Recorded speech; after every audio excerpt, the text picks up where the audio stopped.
What is your reaction and what is the impact on Europeans? You want them to spend more on defense, Yes. which they're agreeing to finally. But how can they do that when their economies are crashing and they are now No, their economies are not crashing. The They markets are. are reacting. No, their economies are not crashing. Their markets are reacting to a dramatic change in the global order in terms of trade. And so what happens is pretty straightforward.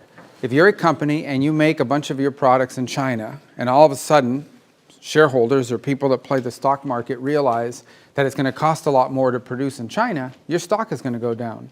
But ultimately, the markets, as long as they know what the rules are going to be moving forward, and as long as that's set and you can sustain where you're going to be, the markets will adjust. Businesses around the world, including in trade and global trade, they just need to know what the rules are. Once they know what the rules are, they will adjust to those rules. So I don't think it's fair to say economies are crashing. Markets are crashing because markets are based on the stock value of companies who today are embedded in modes of production that are bad for the United States. We have to be a country that thinks we're the largest consumer market in the world, and yet the only thing we export is services.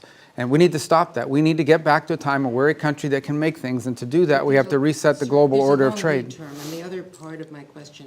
Well, the worst thing is to leave it the way it is forever. I mean, just can't continue. We can't continue to be a country that doesn't make things. We have to be able to make things to provide jobs for Americans.